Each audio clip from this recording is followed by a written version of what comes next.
Bueno, buenas tardes a todos. Bienvenidos a este evento que titulamos Nuevas reflexiones sobre derecho constitucional e historia constitucional, y que ha sido declarado de interés institucional por la Universidad Nacional del Nordeste de la República Argentina. Le doy la bienvenida a los expositores, a los asistentes que se vienen sumando a nuestras reuniones desde el año pasado, y a todos los que vienen por primera vez a nuestro instituto. Tenemos una audiencia de muchos investigadores y profesores de Argentina y del exterior, y muchos alumnos de los expositores de hoy. Quiero agradecerle muy especialmente al doctor Diego Dolabjian, que nos ha cedido su Zoom Premium para poder tener este evento sin la interrupción que tenemos que hacer siempre a los 40 minutos. Así que muchísimas gracias, Diego. Tal como es nuestra modalidad, para que el evento no sea muy largo y agotador, limitamos la duración de las exposiciones y la duración total del evento. Entonces los expositores tienen 20 minutos, yo les voy a avisar cuando le estén faltando 3 minutos para que se cumplan el tiempo estipulado. Entonces, a continuación, y sin más preámbulo, voy a presentar muy brevemente al primer expositor, que es Guillermo Raúl Moreno. El doctor Moreno es abogado, especialista en Derecho Constitucional por la Universidad Nacional de La Plata y por la Universidad de Salamanca. Es profesor titular y profesor adjunto ordinario de Historia Constitucional de la Facultad de Ciencias Jurídicas y Sociales de la Universidad Nacional de La Plata. Es profesor adjunto ordinario de Derecho de la Comunicación en la Facultad de Periodismo y Comunicación de la Universidad Nacional de La Plata. Es profesor de Derecho Constitucional en la especialización en Abogacía del Estado de la Escuela del Cuerpo de Abogados del Estado, dependiente de la Procuración del Tesoro de la Nación. Es docente investigador categorizado y es autor de varias obras, entre las cuales está En cumplimiento de pactos preexistentes, Comentarios a la Constitución de la Provincia de Buenos Aires, Manual de Historia Constitucional Argentina, 1492-2011, de reciente aparición, Introducción al estudio de la historia constitucional, el Pacto de San José de Flores y la Unión Nacional, entre otras. Es editor general de la publicación académica Revista Derechos en Acción. Actualmente se desempeña como director académico de la Escuela Judicial de la Provincia de Buenos Aires. El doctor Moreno se va a referir a historia constitucional y derecho constitucional, diálogos necesarios para una mirada integral. Doctor Moreno, el piso es suyo. Bueno, muchas gracias, Viviana. Qué extraordinario. Esbozaba una sonrisa de alegría al ver esta concurrencia. Podríamos decir que historia constitucional, derecho constitucional, pasión de multitudes hoy. Y además estaba mirando el chat aquí a la derecha y veo que hay asistentes de otras provincias, inclusive hay gente que está en este momento en España. Así que bueno, es una alegría enorme poder estar hoy aquí. Yo creo que algo tenemos que ver con mi estimado colega Juan Gardinetti en esta concurrencia, porque yo por lo menos hoy di el aviso, el chivo en mi clase a la mañana en la facultad, y creo que los chicos quieren hacer buena letra, digo los chicos afectivamente.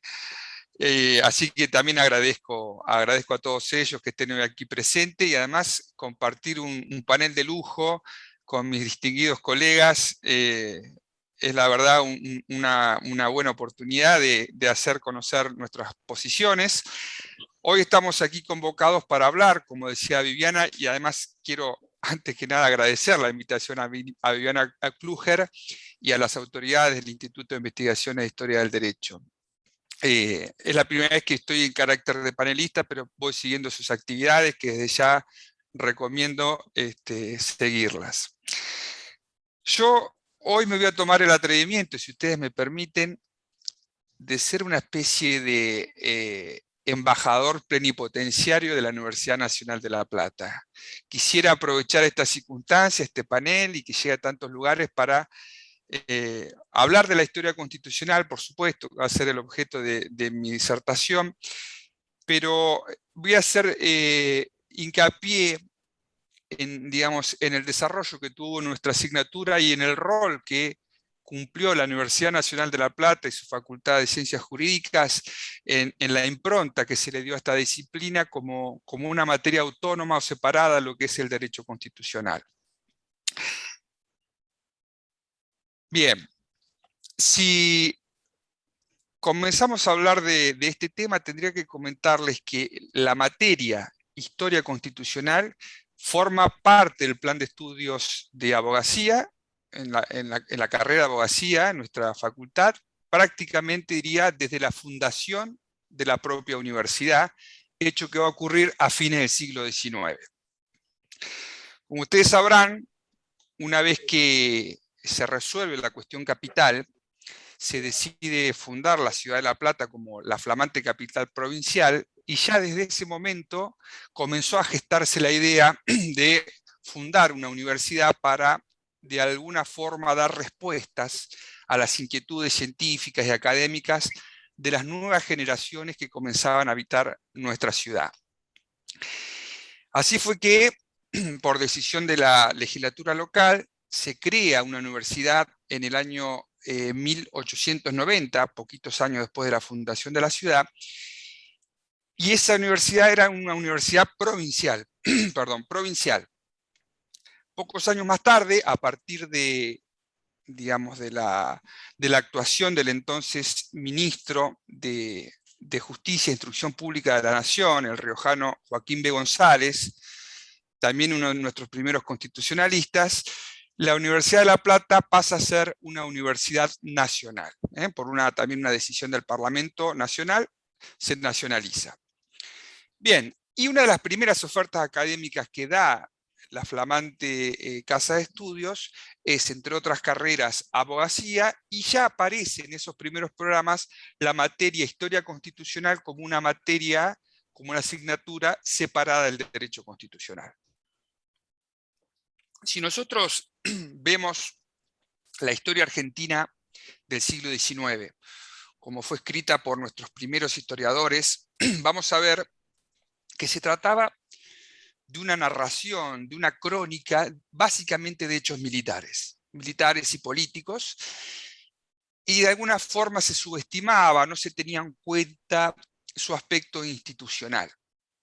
Y esto fue así durante mucho tiempo, hasta que aparece en 1897 la obra de Aristóbulo del Valle, que él llamó Nociones de Derecho Constitucional, y ahí del Valle, pido disculpas por la garganta, esto de dar clases tanto tiempo pasa factura. Decía ahí Aristóbulo del Valle, en 1897, ya en la introducción de su libro, hace este comentario, dice, bueno, hasta ahora los historiadores se han dedicado a las crónicas militares y se ha dejado de lado su fase institucional, y él, en una de sus frases, dice algo que es un poco el resumen de lo que yo vengo a hablar hoy aquí. Y él dice que en realidad, si bien el objeto de estudio de sus estudios y del derecho constitucional en sí es la norma, y por antonomasia la norma constitucional, la propia Constitución, él dice que las constituciones políticas no surgen de la divinidad, de la palabra divina, en las cumbres sagradas, dice él, sino que justamente la demostración más palmaria del sentir de un pueblo, cómo quiere organizarse, y que en un determinado momento de su evolución plasma ese sentimiento en un documento escrito que llamamos Constitución. Por lo tanto, él dice, flaco favor vamos a hacer para tener una comprensión completa e integral de una norma si no acudimos a su génesis, a su evolución, a sus raíces. Y ahí un poco Del Valle, en realidad, si bien él llamó a su obra Nociones de Derecho Constitucional, lo que hizo fue escribir el primer libro de historia constitucional que hay en nuestro país, 1897, y abarca los contenidos que incluyen casi todos los programas de nuestra disciplina, desde los primeros antecedentes, en la época de la dominación hispánica, él llega hasta la reforma, la última reforma, según su mirada de aquel entonces, la reforma de 1860 a la Constitución Nacional. Obviamente saltea la época rosista, porque como un exponente del liberalismo en ese entonces, obviamente lo consideraba una tiranía y ni siquiera se dedica a analizar la institucionalidad durante ese periodo. Siguiendo con esta evolución que estamos haciendo de la disciplina,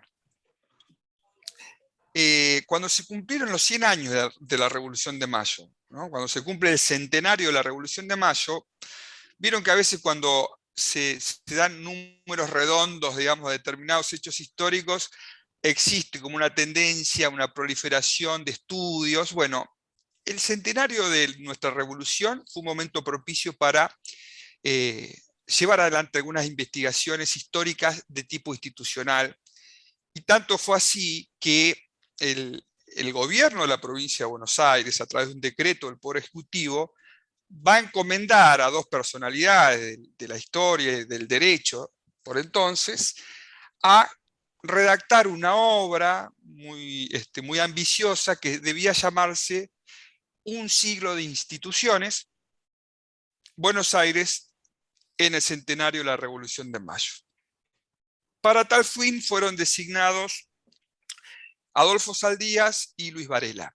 Luis Varela se le encargó redactar la parte más jurídica, constitucional, administrativa, decía el decreto, en tanto que Adolfo Saldías debía hacer lo mismo, pero desde el punto de vista episódico, ¿no? la evolución política de la provincia de Buenos Aires. Saldías cumplió en tiempo y forma con ese cometido, va a editar un libro en 1910, cuyo título es justamente lo que establecía el propio decreto de convocatoria, Un siglo de instituciones, en 2 tomos, pero Varela va a ir más allá y va a escribir una obra de 4 tomos que él llamó Historia Constitucional de la República Argentina. Y ahí tenemos la denominación, o sea, el título, y la obra con testes, digamos, sobre un mismo objetivo. Fue una obra monumental, la de Varela, que también marca un punto de inflexión en nuestra disciplina, que hoy quiero traerlo aquí para comentárselos. Y ahora volviendo un poco a la Facultad de Derecho de La Plata y a esta identificación que ha existido con la historia constitucional, yo simplemente y muy breve, porque voy a tomar en cuenta lo que dijo Viviana, voy a tratar de ser breve porque seguramente mis colegas van a tener mucho más que aportar y quiero escucharlos atentamente. Voy a nombrar solamente algunos profesores que han pasado por nuestra cátedra, que hoy tenemos el orgullo de integrar con el doctor Gardinetti. Algunos solamente, porque no vamos a nombrar todos, pero piensen ustedes que hacia la década del 20, 1920, se hace cargo de la cátedra el profesor Emilio Ravignani. Emilio Ravignani, que estuvo a cargo de nuestra cátedra en La Plata, a través de su vasta trayectoria académica y sobre todo de investigación, ha dejado documentos, ni hablar, por ejemplo, sus célebres asambleas constituyentes argentinas. Fue, digamos, a partir de sobre todo su trabajo de investigación, nos ha dejado un trabajo científico y muy documentado. Más tarde llega a nuestra cátedra José María Rosa, tal vez más conocido, el Pepe Rosa, un historiador que bueno, también tuvo una producción muy amplia, bibliográfica, estuvo también en nuestra cátedra. También quisiera recordar hoy al profesor Alfredo Galetti. El profesor Galetti en la década del 60 también estuvo en nuestra cátedra y nos ha dejado una obra que es Historia Constitucional de 2 tomos, que hemos estudiado casi todos. Yo no llegué a conocerlo al doctor Galetti, pero todos de nuestra generación hemos estudiado por su obra, editado aquí en la Ciudad de La Plata por la librería editora platense. El caso del doctor Galetti es, en lo particular a mí me llega bastante profundo, porque era un hombre muy comprometido con sus ideales y tuvo la desgracia de tener una hija desaparecida durante la última dictadura militar, que en la Ciudad de La Plata fue muy, muy fuerte en ese sentido. Y él siempre tuvo ese dolor de padre, ¿no? De no poder encontrar a su hija. Y cuando se restituye la democracia en nuestro país a fines de 1983 y viendo que no podía revertir esa situación de encontrar a su hija, lamentablemente toma la decisión de quitarse la vida. Pero el doctor Galetti dejó su obra, dejó su impronta, y hoy tenemos también su legado en nuestra facultad. Y voy a mencionar los últimos 2. Uno es el doctor Eduardo Matías de la Cruz, también titular de esta cátedra, que humildemente lo considero uno de mis maestros. Y por último, al profesor Ramón Torres Molina, un viejo profesor en todo sentido, porque tiene más de 80 años y hace poco estuvo con nosotros en la presentación de un manual de cátedra, que después, si quieren, les dejamos el link para que puedan acceder de manera gratuita a esa obra. Bueno, hasta acá un poco lo que quería comentarles sobre nuestra materia, nuestra disciplina y el anclaje en nuestra propia facultad y los principales exponentes. En los minutos que me quedan, que no deben ser muchos, Viviana, vos me decís. Son 8. Ah, bueno, sobra. Es muy breve lo que quiero decir.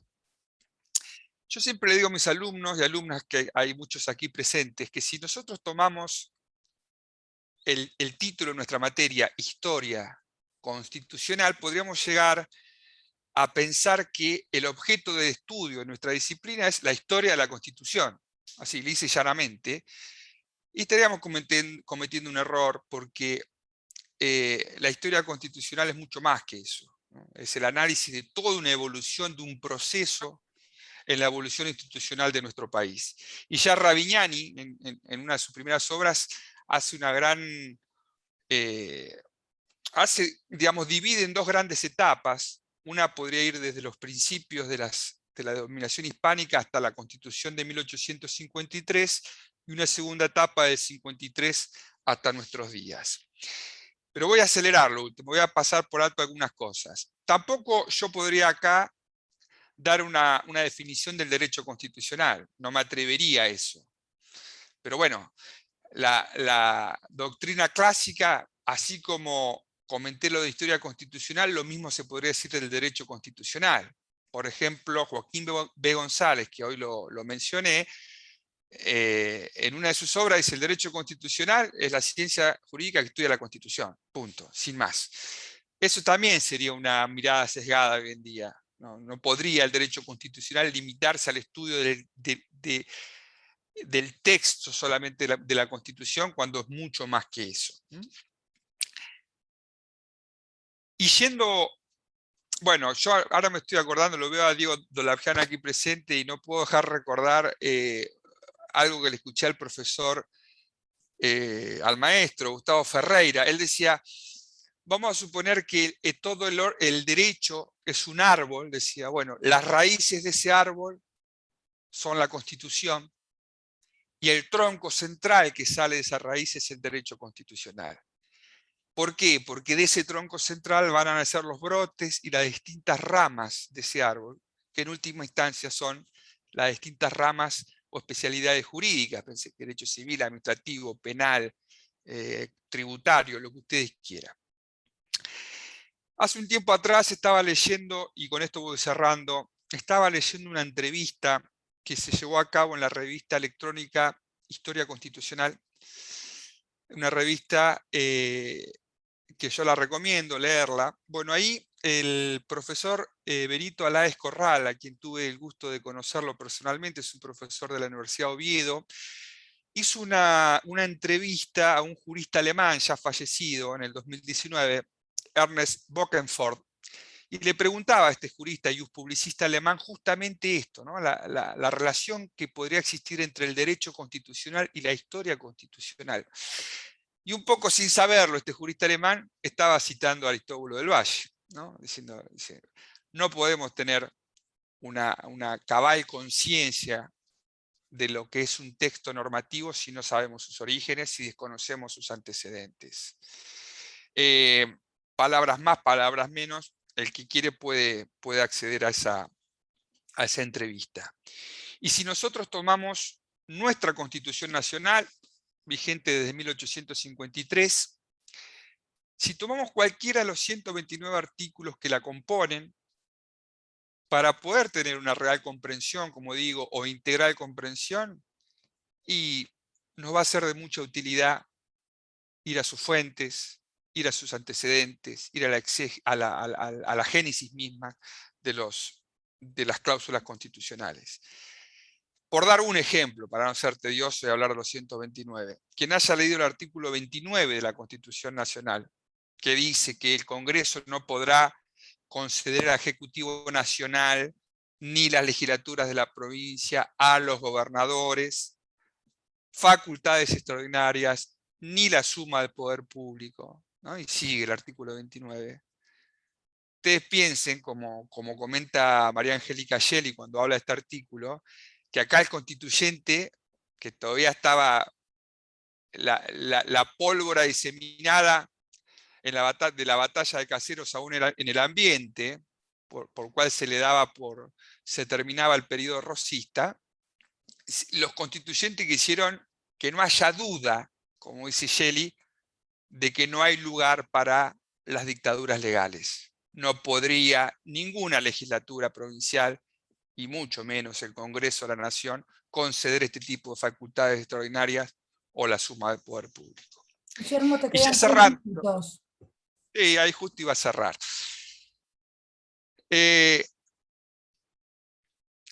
Hay una cuestión que con esto un poco quiero, un poco no, voy a concluir, sin más, redondamente.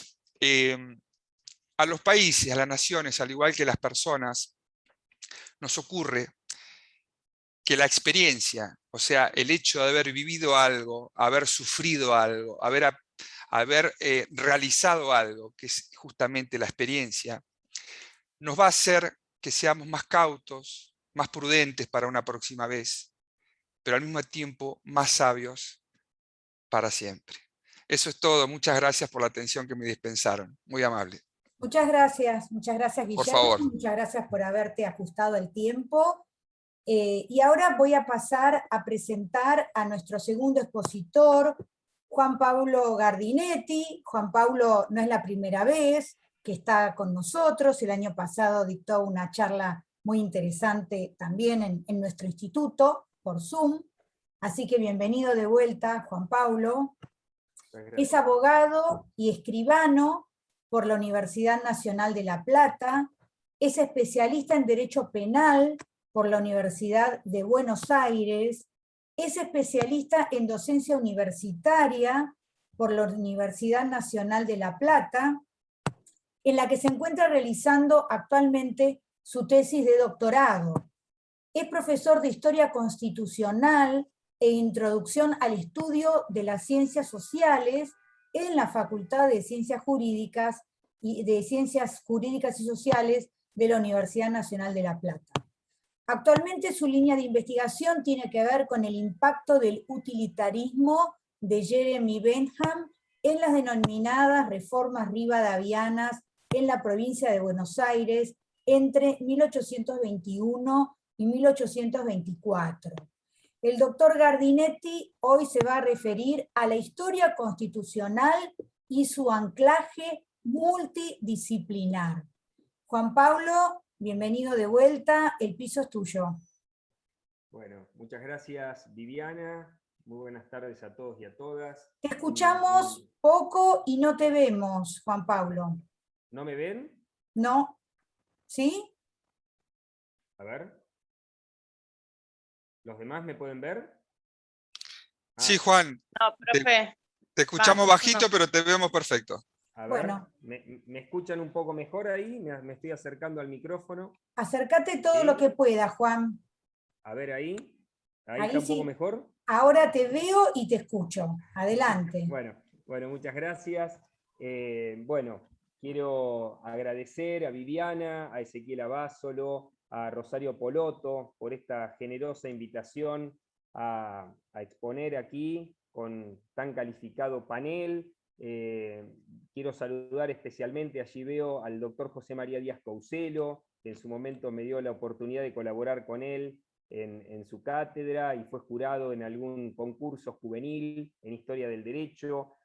También a la doctora Corva, con quien mantengo intercambios sobre cuestiones de investigación de interés común, y al doctor Ramírez Braschi, que lo veo también, que hoy está en el panel, cerrando este panel, que también fue jurado nuestro aquí en La Plata en el año 2014, siempre tan generoso. Bueno, como decía Viviana, la idea es referir algunas cuestiones que tienen que ver con el anclaje multidisciplinar e interdisciplinar de la historia constitucional. Voy a intentar hacer esta exposición lo más amena posible. Ya Guillermo me subió bastante la vara, así que voy a hacer lo posible para continuar esa línea.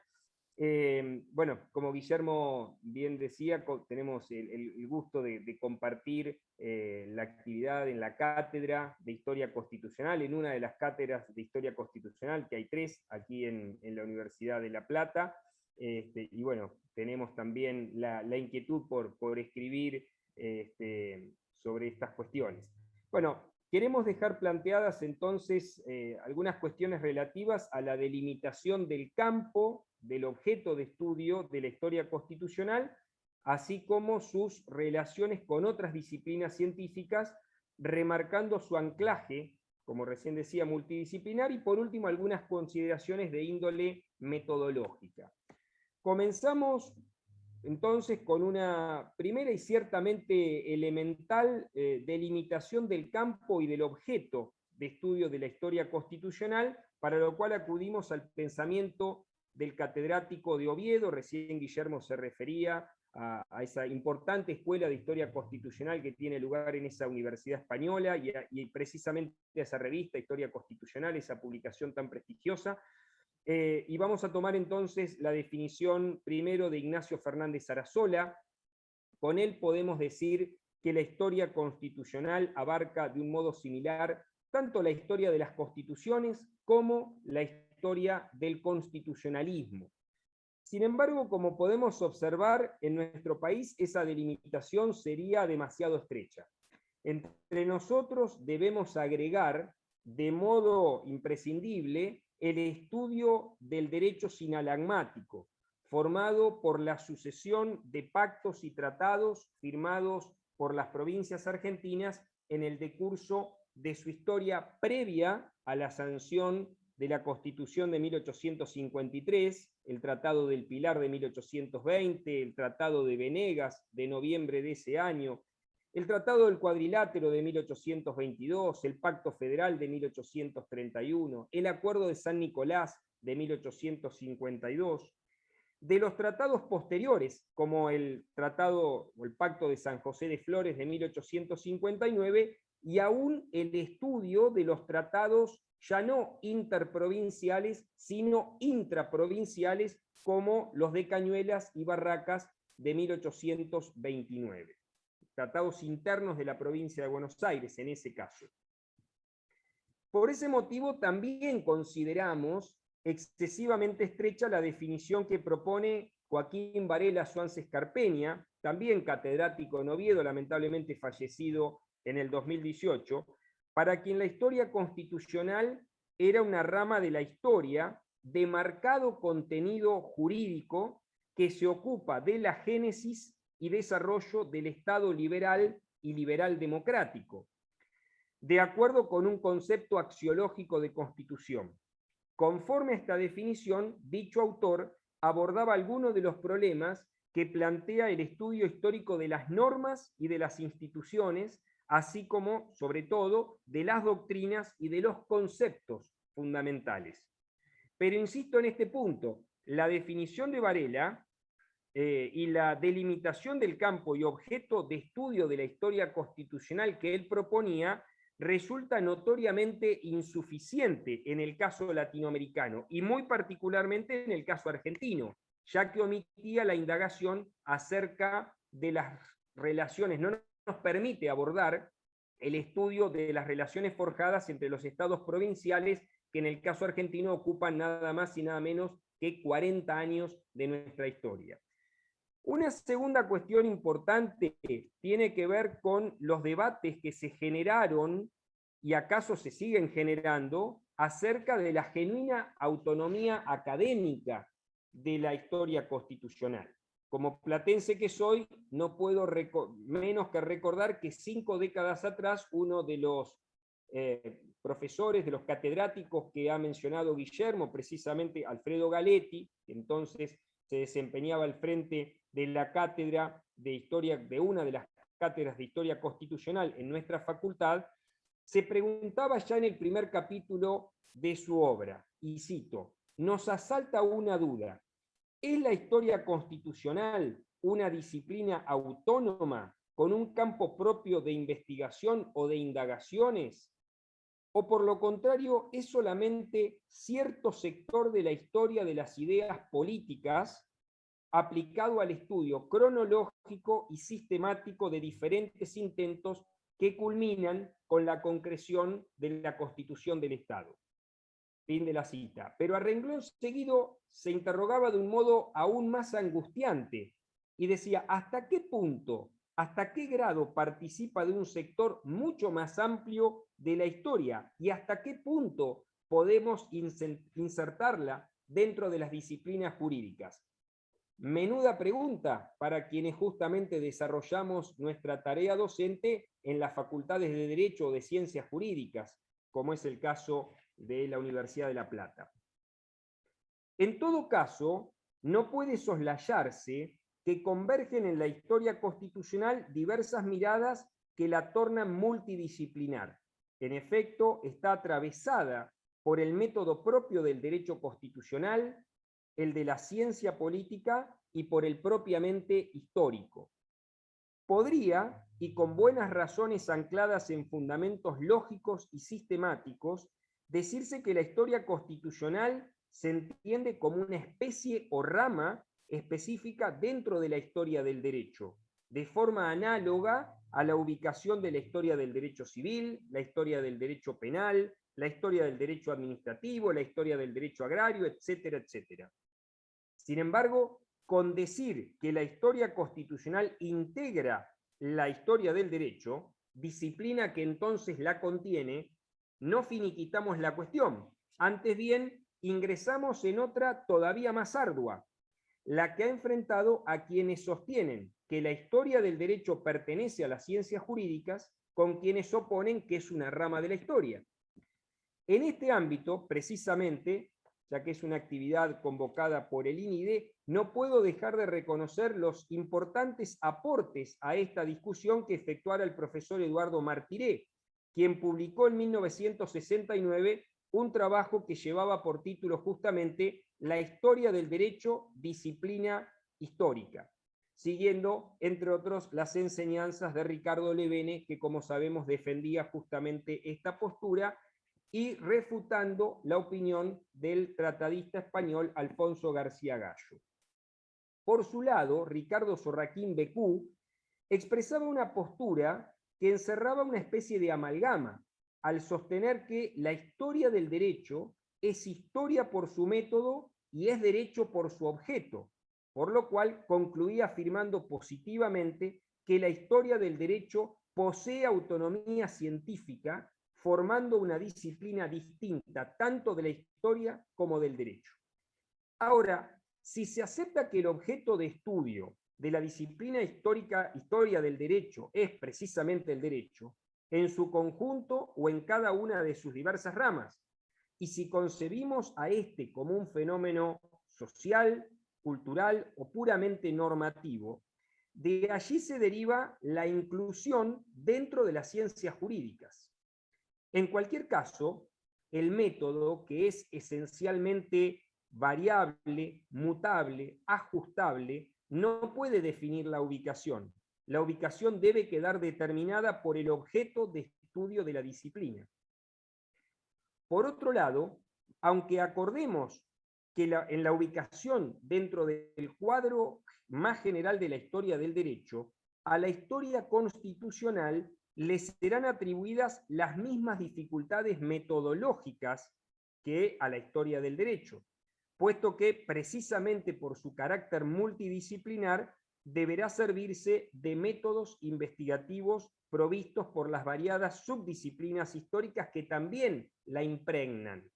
Además de las arriba mencionadas, puede consignarse la historia de las ideas, la historia conceptual, etc.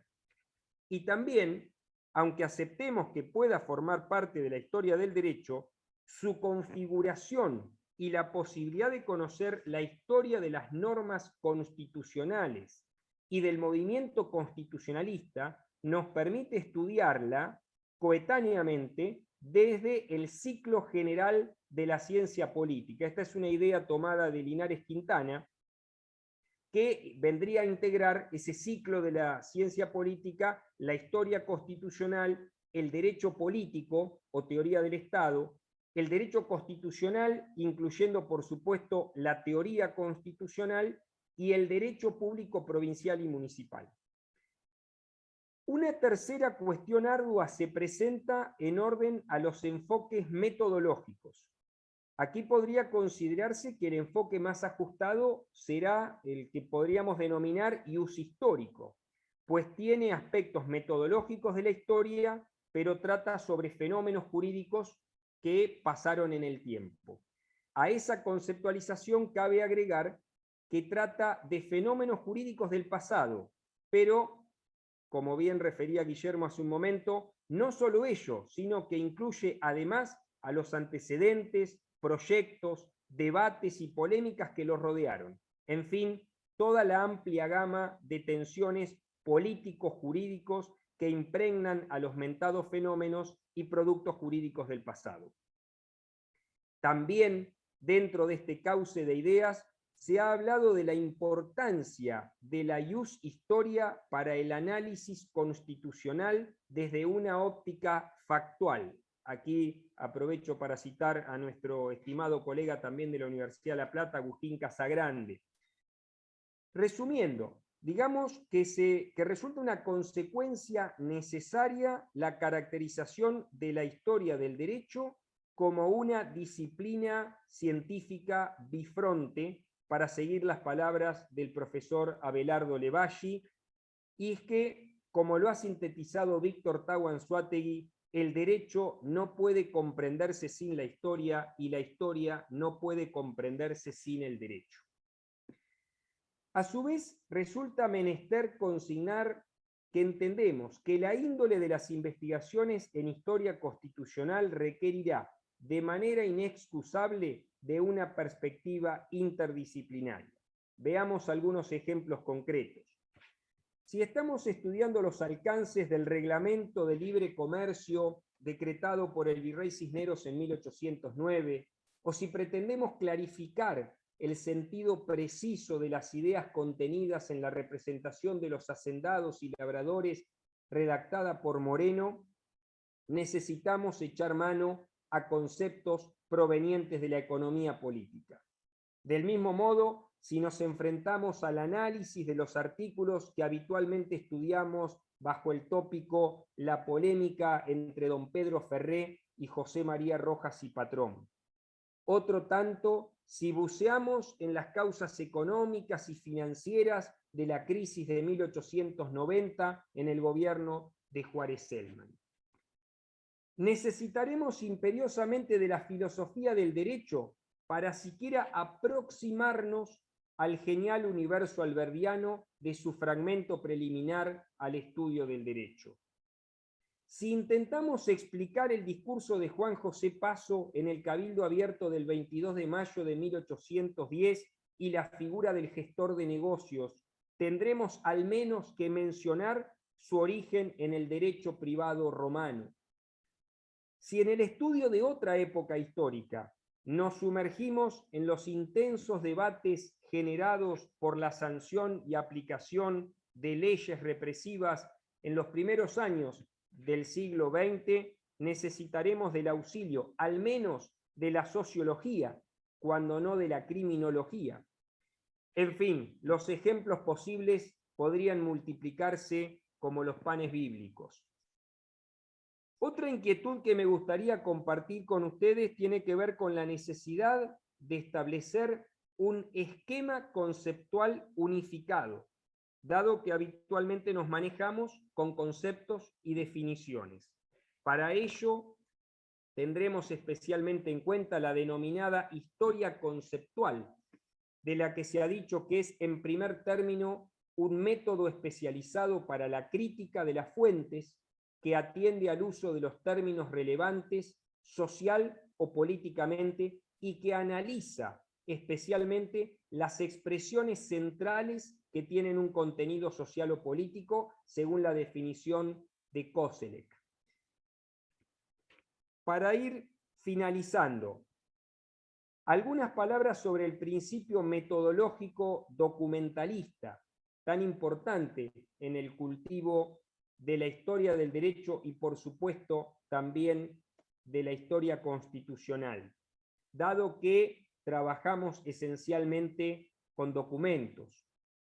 Aquí vamos a retomar también las palabras de Ricardo Sorraquín Becú, quien nos enseñaba que son los materiales necesarios para la reconstrucción del proceso histórico-jurídico. Los vestigios del pasado, en este caso, pueden clasificarse en dos grandes grupos: las fuentes jurídicas, leyes, derecho consuetudinario, obras doctrinarias, expedientes judiciales y administrativos, actos jurídicos particulares, etcétera, las cuales reflejan las formalidades y el derecho vigente en cada momento histórico, y las fuentes no jurídicas, que consisten en todas las obras escritas, libros, cartas, documentos, que si bien no tuvieron el propósito directo de exponer o exteriorizar el derecho, a veces muestran la vida de éste, sus vicisitudes, las causas de su evolución o las costumbres colectivas. Juan, te quedan 3 minutos.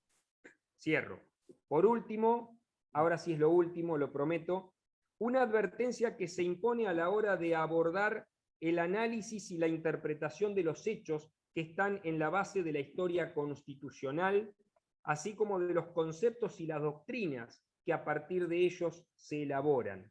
Lo que Varela Suárez Carpeña llama el riesgo del presentismo, es decir, la interpretación de esos conceptos y esas doctrinas desde categorías del presente en vez de hacerlo desde el contexto en el que las mismas surgieron y se desarrollaron.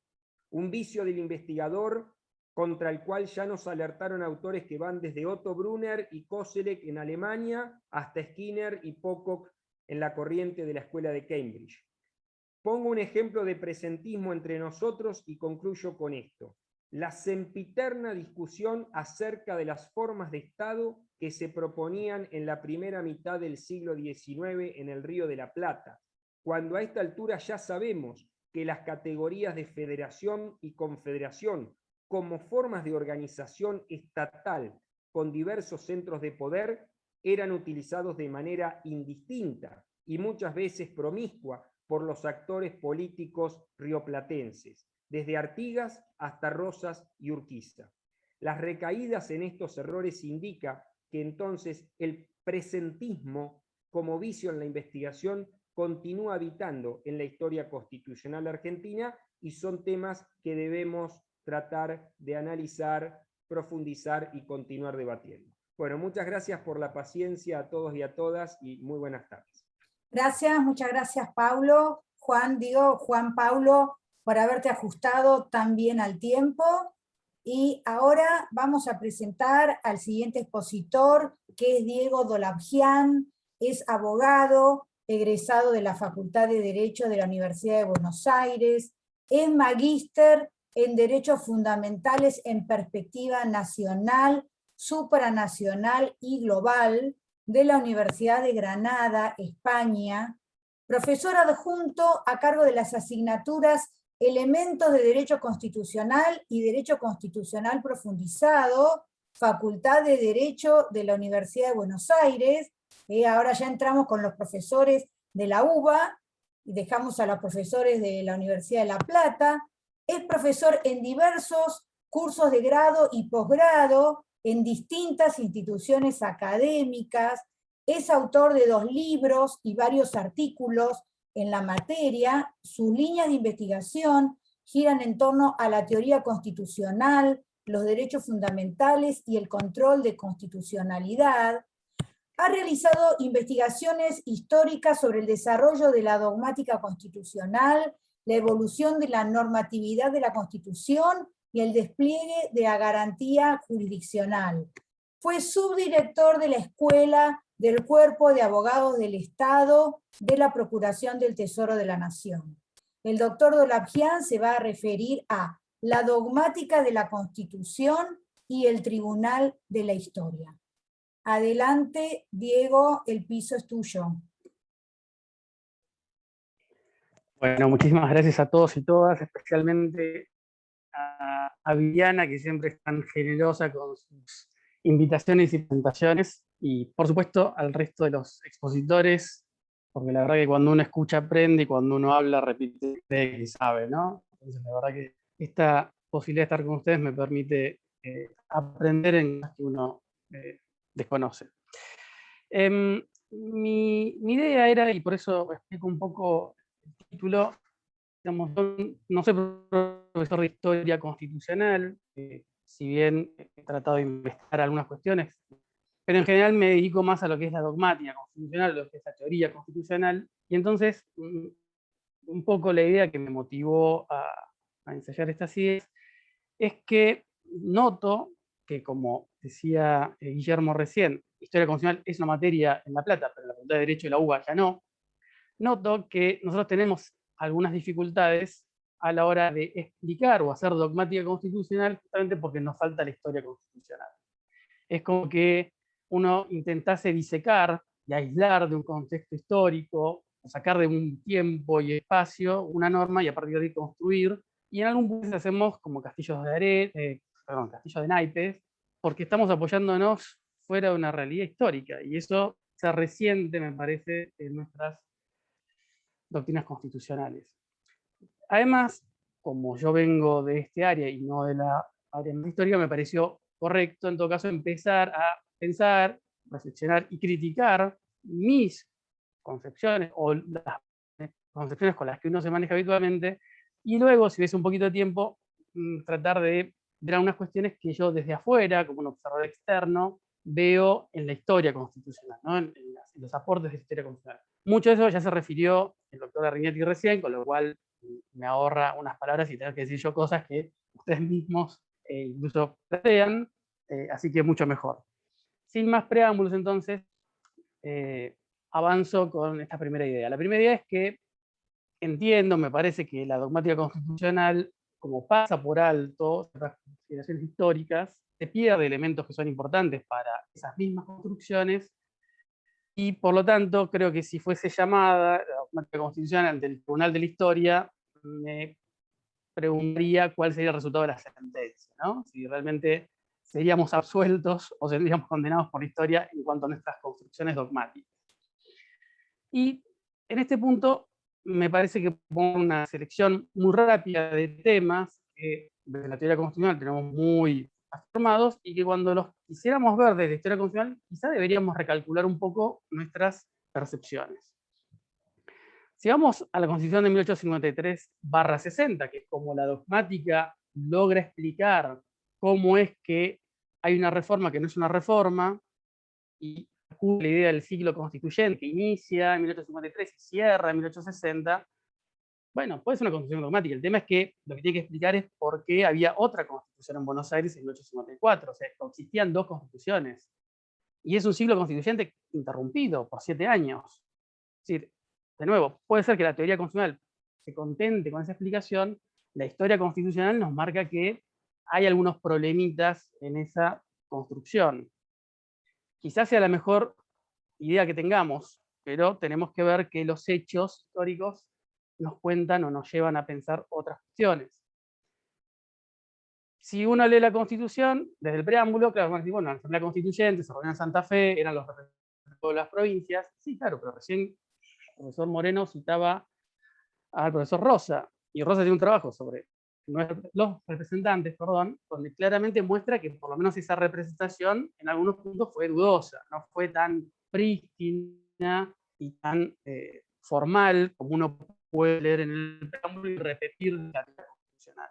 Por supuesto que la teoría constitucional necesita un concepto de poder constituyente, necesita la idea de representación y demás, pero no podemos no contrastar esa idea con la historia. Otro punto muy interesante, que simplemente lo voy a plantear, probablemente sea muy polémico y la polémica quedará para otro momento, es cómo explicamos desde el derecho constitucional, ¿no?, que la Constitución de 1853 se enmarca en el modelo de constitucionalismo liberal, cuya principal función o idea era limitar el poder, ¿sí? Hasta ahí estaríamos con una idea bastante elemental, pero ¿cómo explicamos que Rosas se oponía a la Constitución, Rosas pierde con Urquiza, y Urquiza, siendo el máximo líder del momento, con el mayor poder político del momento, decide prontamente avanzar una constitución? ¿Cuál es el motivo de eso? Podemos hacer dos lecturas, o una idea generosa de organizar el poder y limitar el poder, organizar el país y limitar el poder, o una idea más interesada, es decir, consolidar y legitimizar un momento determinado con su propio poder. Porque si fuese esta la respuesta correcta, entonces es un poco difícil hablar de un constitucionalismo liberal que tiende a limitar el poder. Deberíamos hablar de un constitucionalismo que trata de legitimizar un poder en un momento determinado. Y no digo ni que esté bien ni que esté mal, lo que digo es que el marco teórico es distinto según cómo expliquemos la historia. Avanzo con otras cuestiones para tratar de ser un poco más ágil. El tema de la supremacía constitucional y la jerarquía normativa. Claro, uno lee el artículo 31 y nosotros diríamos, bueno, genera una supremacía de la Constitución, los derechos humanos, los tratados, el preso. Puede preguntar si ese 31, su texto de carácter vertical, en sentido de supremacía del derecho federal respecto del derecho local o provincial, y esa es una lectura, o si también era una especie de jerarquía de carácter horizontal que permitía entonces que, a fin de cuentas, los jueces pudieran controlar los actos legislativos en colisión con la Constitución. Son dos lecturas diferentes y me parece que el contexto histórico nos permite entender si el 31 es una norma vinculada a federalismo exclusivamente o si coherencia al sistema en términos mucho más amplios. Otra particularidad muy interesante que en la facultad, imagino que en la nuestra y en cualquier otra también se suele ver mucho, que es, bueno, llegamos a 1992 sin ninguna norma que nos diga qué hacemos con la jerarquía entre leyes y tratados, ¿sí? Porque el 27, 28 y el 31 no regulan ese supuesto. Llegamos a 1992, Ekmejian con Sofovich, gran caso, leading case, generalmente aplaudido. Yo los invito a que hagamos el intento de averiguar cuáles fueron los hechos concretos de Ekmejian con Sofovich. ¿Qué pasó en ese programa de televisión? ¿Qué es lo que se dijo? Ni la Corte nos cuenta los hechos, ni los comentarios ordinarios. En mi investigación tuve que ir a algo que se llama Historia de la Televisión en Argentina para ver qué es lo que había pasado. Y si nosotros no explicamos los hechos, difícilmente podemos considerar que ese es un gran caso. Y hay un montón de condimentos históricos de ese caso que nos permiten verlo con luces diferentes. Fue un gran caso porque puso los derechos humanos por sobre la legislación, en este caso puntual, ¿no? O fue un caso que quizás puede ser más discutible porque en realidad lo que hizo fue satisfacer el interés de una persona que invocaba derechos de corte religioso vinculados al catolicismo. ¿O es un tipo de caso que en realidad lo único que hace es utilizar un argumento de derechos humanos para impulsar una normativa en vinculación con el Mercosur, la integración de corte económico, no de derechos? En fin, el contexto histórico nos puede dar diversas lecturas de este caso y llevarnos a conclusiones diferentes. Si el gran argumento de este caso es que el derecho interno no puede ser invocado para desconocer compromisos internacionales, uno podría pensar, considerando el contexto de la Convención de Viena, que eso simplemente tiene que ver con la responsabilidad internacional del Estado y no tiene nada que ver con la jerarquía normativa dentro del sistema interno. Son lecturas, de nuevo, que según el prisma histórico que le demos o la contextualización que le demos, vamos a llegar a diversas lecturas. Vayamos al 75-22 referido a derechos humanos en particular. Es una historia muy interesante el 75-22, pocas veces contada. Zaffaroni, por ejemplo, convencional constituyente, dice que fue el único momento en el cual estuvo en riesgo la convención constituyente. Hubo un altercado entre los convencionales y se puso en riesgo la continuidad de la convención. No lo digo yo, lo dice él, e incluso en las actas del debate se puede ver que hubo una discusión muy importante en ese momento.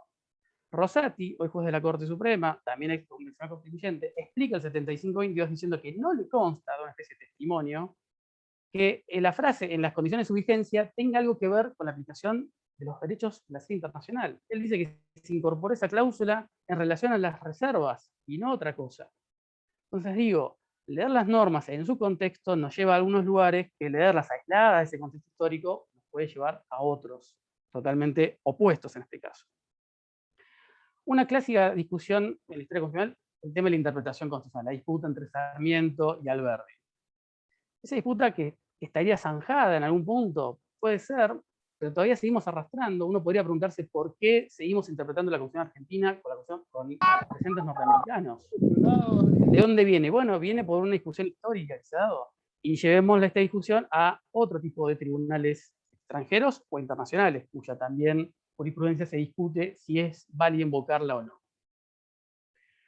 Un tema muy relevante vinculado a todo esto es el control de constitucionalidad, como si fuese algo que creó Marshall en 1803 con una mente brillante, por supuesto, pero sin ningún tipo de interés que fuese más allá de lo jurídico.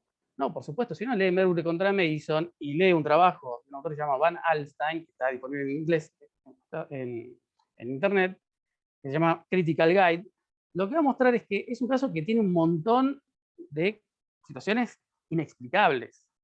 Y simplemente para que recuerden, si Marbury contra Madison pregunta si tiene derecho el demandante, si hay un remedio y si es competente, rápidamente nos damos cuenta que cualquier tribunal debe resolver todo al revés. Primero debe decir la competencia y si no es competente no tiene nada que decir. Marbury contra Madison se hubiese resuelto en un solo renglón diciendo no soy competente, ocurra por donde corresponda. Se termina el caso. En fin, el control de constitucionalidad nace en su contexto histórico en una disputa entre los que habían ganado la presidencia y los que salían de la presidencia. Ese es el marco en el cual se explica el control de constitucionalidad en su origen. Nosotros también tratamos de explicar nuestro origen del control de constitucionalidad recurriendo a cuestiones como, bueno, son facultades implícitas, en realidad adoptamos la Constitución y entonces ya venía en el combo, ¿no?, el control de constitucionalidad. Y sin embargo, hay trabajos muy interesantes que muestran acerca de, por ejemplo, los debates que se dieron en el Congreso respecto del control de constitucionalidad. Hay uno publicado en la revista del Instituto por Dardo Pérez Guilú, por ejemplo. Pero más allá de esta discusión, para contextualizar por qué, uno debería preguntarse también cuál era el interés del Poder Ejecutivo o los legisladores de ese momento en establecer un sistema de control de constitucionalidad que iba a controlarlos a ellos a través de los jueces. ¿Qué sentido tiene? ¿Cómo se explica esto? Bueno, es una explicación que deberíamos darnos, porque si no estamos aplaudiendo un mecanismo, que probablemente no tengamos otro, pero bueno, que tiene sus fallas en su origen y que tiene cosas que explicar.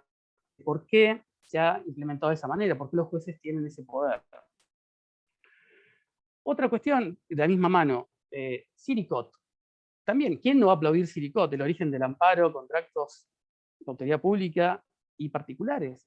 Pero si nos fijamos ya el año, nos fijamos las disputas que existían en esa época y la situación histórica de ese momento, Siricot tiene un significado totalmente distinto, que no podemos aislarlo como si fuese una creación ex nihilo que apareció de golpe, nos cayó del cielo, como si fuese el mandamiento. No, hay que contextualizarlo y entenderlo, y aprovecharnos, tiempo después, de esa construcción dogmática, pero no olvidarnos de dónde nació, ¿no? Lo mismo podríamos pensar hoy, haciendo un mismo paralelo, en los casos Alavi y PADEC. ¿Por qué a la Corte se le ocurre crear o impulsar la creación de las acciones colectivas en un momento determinado? Entonces, todo esto, que son construcciones dogmáticas, tienen que tener un reflejo en la historia, si no, no se entienden. Viviana, del tiempo me vas avisando vos, ¿verdad? Te Sí, quedan 7 minutos. perfecto. Otra gran construcción dogmática, que está en cualquier manual y tratado de derecho constitucional, es la distinción entre cláusulas operativas y programáticas. ¿Sí? Ahora, qué casualidad que esas cláusulas programáticas, esa idea, nace en la década del 50, en relación o en reflejo o en respuesta a la Constitución del 49, y qué hacíamos con esos derechos sociales, que si eran derechos o no eran derechos, y bueno, después aparece la reforma del 57 y había que dar una explicación. En algún punto hablar de derechos operativos y programáticos, es decir, que hay una serie de derechos constitucionales que sin embargo dependen del legislador en un sistema en el cual de base lo que haga el legislador sería controlable por los jueces. Entonces digo, ¿por qué unos están sometidos a la legislación sin control y los otros están sometidos al legislador con control? ¿Qué diferencia puede haber entre todos los habitantes tienen derecho a profesar su religión conforme a leyes que reglamenten su ejercicio y decir los habitantes tienen derecho al acceso a la vivienda conforme la ley lo establecerá? ¿Dónde está la diferencia en términos literales, de construcción dogmática? ¿Acaso serán estrategias, la idea de la actividad y programaticidad, de no aplicación de derechos? No sé, pregunto, planteo, no veo cuál sea la diferencia en términos de redacción y en términos de garantías, cuando todos los derechos son amparables por amparo, vale la redundancia, por ejemplo.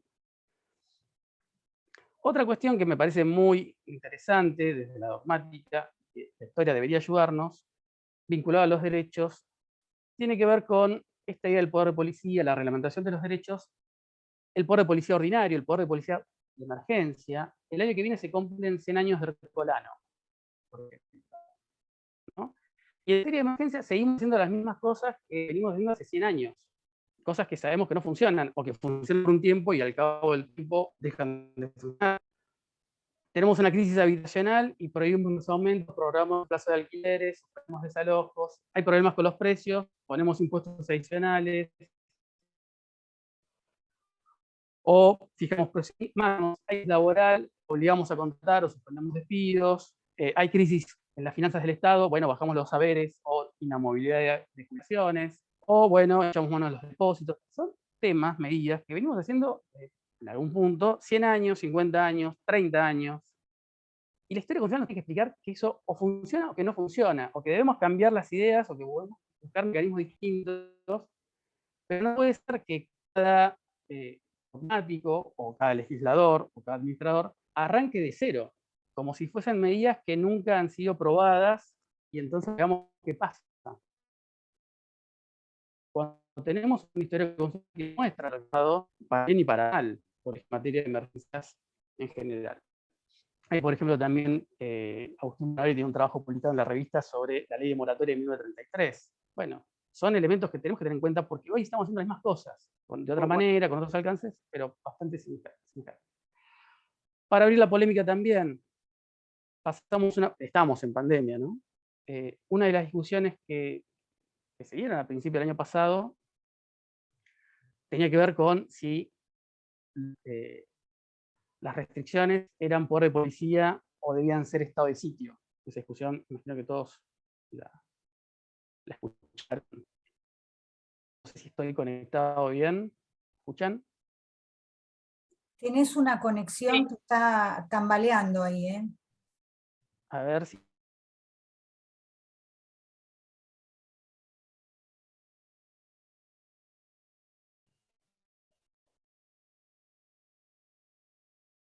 Hola, hola, ¿ahora mejor? Mejor, sí. Adelante. Mejor.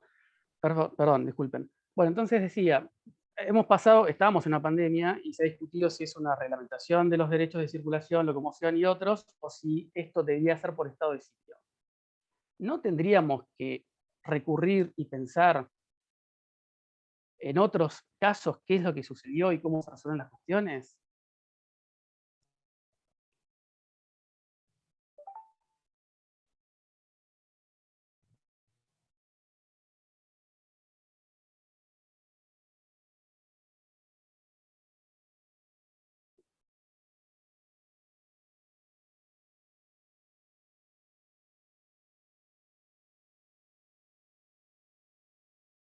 ¿Alguien me puede decir si sigue la conexión o es Diego solamente el que se quedó sin conexión?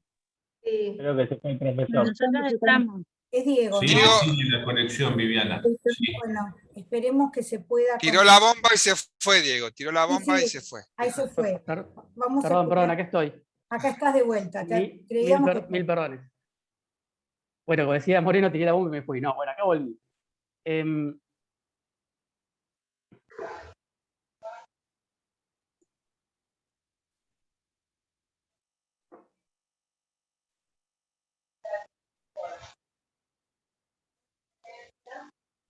Hola, hola. Te escuchamos, Diego, te escuchamos Bueno, bien. sigo como pueda. Entonces, digo, la cuestión de la pandemia y cómo se resuelve. ¿No podríamos haber visto y analizado, por ejemplo, cómo se resolvió, no sé, la epidemia de la fiebre amarilla? ¿Y qué es lo que sucedió con el Estado Nacional? ¿Qué hicieron las autoridades? Y en función de eso decir, bueno, quizás nuestro sistema resuelve las cosas de cierta manera y no de otra, quizás fue peor, la resolución claramente fue peor, como se resolvió en su momento, respecto a lo que hacemos hoy. Pero yo no he notado que los que discuten estos temas se vaya a buscar algún antecedente más o menos semejante para ver y en función de eso tratar de evaluar un poco estas cuestiones. Para cortar un poco, porque, perdón por la conexión, discutimos sobre presidencialismo-parlamentarismo, como si fuese una discusión que se puede dar en el aire, sin tener arraigo en una historia constitucional de, no sé, pensemos 200 años. Discutimos en torno a Corte Suprema o Tribunal Constitucional, y me parece muy bien discutirlo, pero no podemos hacer estas discusiones fuera de su contexto. Otra bomba, para poner el título que señalaba, hoy se está discutiendo, por ejemplo, cuáles son los términos de la autonomía de la Ciudad de Buenos Aires en torno al Tribunal Superior, si puede ser alzada respecto de la Cámara Nacional de Apelaciones y demás. ¿No deberíamos ver qué es lo que se estaba pensando con la Ciudad de Buenos Aires en el 129? Es una discusión que se puede dar en abstracto, no tiene nada que ver con el contexto histórico, político, social del momento. Me parece que ahí entonces nosotros, que no tenemos historia constitucional, nos estamos perdiendo de algo a la hora de armar nuestras dogmáticas. Y agrego algo más, que desde la Facultad de Derecho de la UBA, que es que cuando yo doy clases en los cursos, los miércoles, y yo pregunto qué edad tienen los alumnos, para los alumnos la Constitución del 94 es historia. Entonces, me parece que ya no es, bueno, saquemos historia constitucional porque estamos hablando de 1853 y pasó mucho tiempo. No, 1094 es historia, y por lo tanto que vuelva a historia constitucional y expliquemos estas cosas, porque si no, de nuevo, son construcciones que no están con ningún tipo de arraigo en la realidad que nos toca vivir. Diego, te quedan 3 minutos. Bien, genial. En estos 3 minutitos voy a tratar de ser muy breve, porque si recién traté de hacer una especie de cuestionamiento a la dogmática constitucional sin historia, me parece que también la historia constitucional a veces, en algunos casos, muestra alguna especie de déficit en la dogmática, es decir, tratar de explicar algunas cuestiones sin tener en consideración qué significado tiene conceptualmente o dar, por supuesto, cosas que no son del todo semejantes. Por ejemplo, no sé, es muy clásico hablar de la constitución de los antiguos y la constitución de los modernos. Bueno, pero ¿en qué términos son constituciones la de los antiguos? O sea, ¿qué puede tener de parecido Aristóteles haciendo una referencia, una narración de la Constitución de Atenas con la Constitución de Estados Unidos? ¿Qué tiene que ver la Constitución de Estados Unidos con los modelos constitucionales europeos? ¿Sí? Donde eran constituciones políticas sin garantía jurisdiccional. Otra cuestión, es muy habitual en los manuales y tratados de derecho constitucional que hay una primera parte en la cual se explica la evolución del constitucionalismo, ¿no? Constitucionalismo liberal, constitucionalismo social, constitucionalismo actual. En el medio quizás hablar de crisis del constitucionalismo liberal, después quizás hablar de el anticonstitucionalismo. Y yo veo los manuales y tratados de derecho constitucional argentino y me están contando una historia que no es la nuestra. El anticonstitucionalismo o la crisis del derecho constitucional me hablan del nazismo, me hablan de Italia, España. Pues yo no noto a ninguno que hable de 1930 a 1983, como momentos en los cuales claramente hubo momentos importantes, extensos, profundos de anticonstitucionalismo. Entonces, un poco algo se dijo recién, ¿no? Rinetti creo que lo mencionaba, la falta de explicación de nuestra constitucionalismo, de nuestra historia constitucional argentina y latinoamericana. utilizamos esquemas creados en Europa que acaso explican lo que ha pasado en Europa, acaso, no es del todo cierto, y lo aplicamos a nosotros como si fuese todo lineal y todo fuese de la misma manera. Y a mí me parece que nos estamos perdiendo nuestras propias explicaciones, y entonces debemos afinar un poquito estas cuestiones.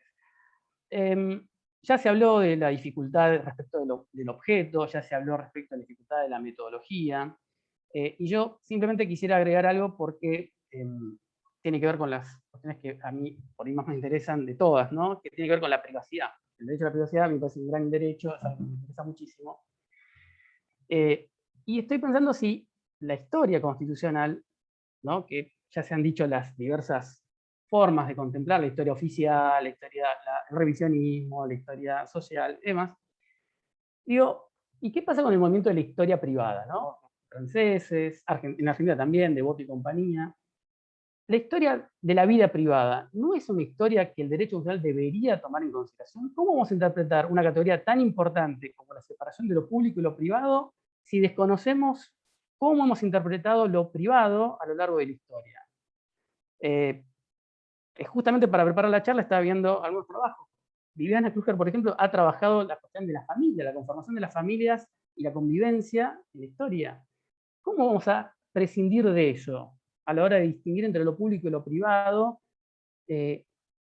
O a la hora de interpretar lo que es la moral pública, en fin, hay un montón de elementos del derecho constitucional que quedan afuera si no nos expandimos a este tipo de áreas. Ahora sí, para finalizar, dice, yo no soy creyente, pero no importa, dice la Biblia que nadie puede servir a dos señores porque aborrecerá a uno y amará al otro, o bien se interesará por el primero y menospreciará al segundo.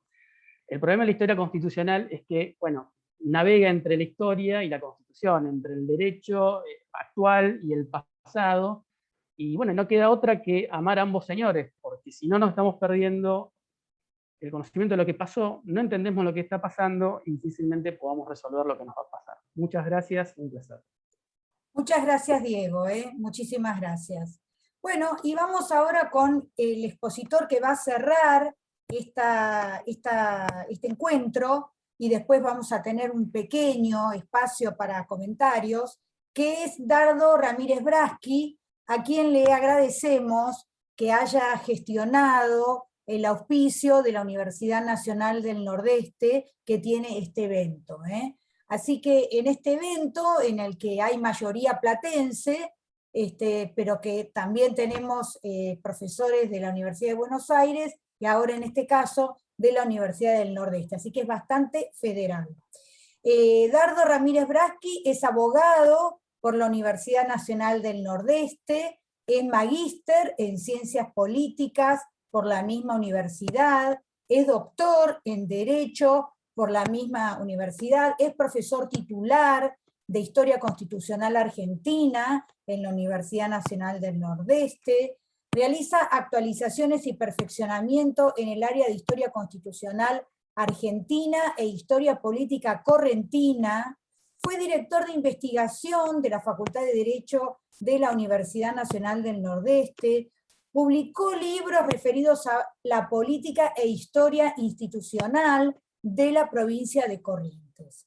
El doctor Ramírez Braschi se va a referir a observaciones sobre el federalismo contemporáneo desde la historia constitucional argentina. Dardo, adelante, el piso es tuyo. Gracias, Viviana. Buenas tardes a todos. Es un gusto personal compartir este lujoso panel de colegas investigadores y docentes, y de un auditorio realmente numeroso, en el cual, sin duda alguna, nos une la seducción y el amor por la disciplina que tenemos de hace mucho tiempo. Cuando las autoridades del Instituto de Investigaciones Históricas del Derecho me propuso participar en esta jornada, traté de buscar un tema que vincula algunas cuestiones contemporáneas a la historia constitucional argentina, tal como el último expositor, el doctor Dorbajian, manifestaba al final. La historia constitucional argentina, señores, realmente es el basamento, el cimiento para poder comprender todo el proceso del derecho constitucional local. Me propuse en esta oportunidad, en estos breves minutos que tengo, interrelacionar una cuestión que es medular en la construcción de nuestro Estado y en nuestro derecho constitucional, que es el federalismo, con una actualidad permanente y que va a ser también una de las cuestiones resonante, constante y permanente en nuestra historia constitucional. Los que somos docentes de esta materia tenemos dos ejes centrales cuando estudiamos nuestra Constitución en su evolución histórica: el republicanismo y el federalismo. En la exposición hoy del doctor, que lo escuchaba atentamente, al doctor Guillermo Moreno, manifestaba lo que significó para los constituyentes del 53 la impronta del artículo 29, que se impuso como un cimbronazo, como reacción al autoritarismo de Rosas. Pero también hay un basamento de las provincias que tenían un antecedente ya regulado en contra de estos autoritarismos, como por ejemplo el caso de la provincia de Corrientes, que constituciones en la década de 1840 ya regulaban y limitaban, impedían el uso de las facultades extraordinarias y la suma del poder público. ¿Qué quiero decir con esto? Que la historia constitucional argentina va a encontrar raíces permanentes en la historia misma, en el derecho público provincial, en la historia del derecho público provincial, en la riqueza que tienen nuestras constituciones provinciales previa al 53 y posteriormente en la evolución lógica que va a tener aquella constitución de Santa Fe del 53 y su posterior evolución que va a ir paralelamente a la formación de nuestro Estado Nacional. Por esa razón, preparé esta exposición, esta breve exposición, teniendo en cuenta esos parámetros y esas líneas de análisis. Así como se estudia el ensamblaje de la historia de las provincias para comprender el proceso político argentino y la interrelación del derecho público provincial con el derecho constitucional, de la misma manera, es lícito vincular el devenir normativo de los estados provinciales en la construcción de la historia constitucional argentina.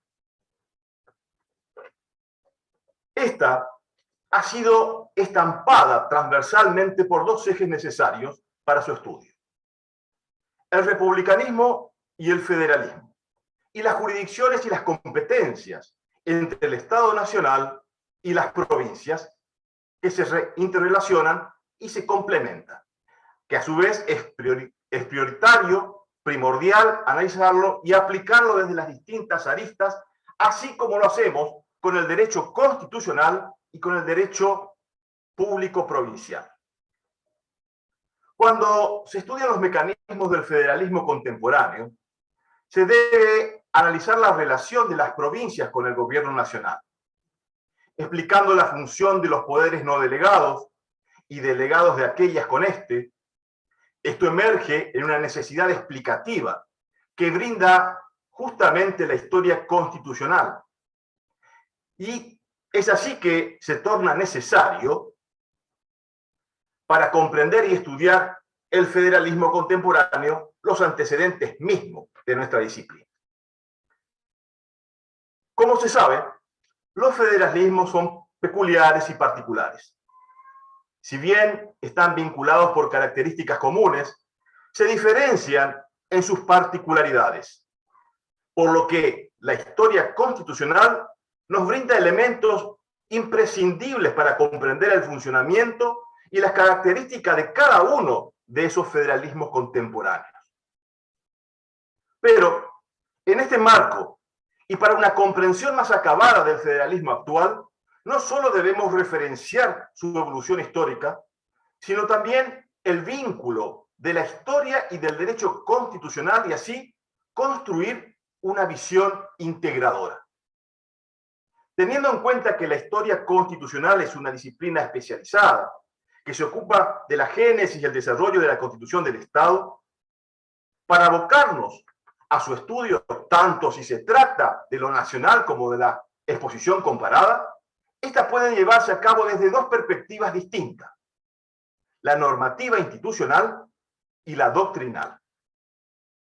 Desde la primera, la historia constitucional se ocupa de las normas que en el pasado regularon las bases o fundamentos de la organización y funcionamiento del Estado, así como de las asambleas, congresos, pactos, tratados,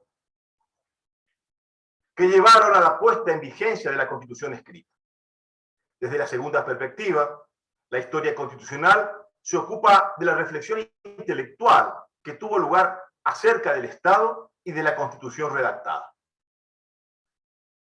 De todo lo anterior se desprende que las fuentes de estudio y a la vez del conocimiento de la historia constitucional son muy variadas, como ya se dijo acá anteriormente.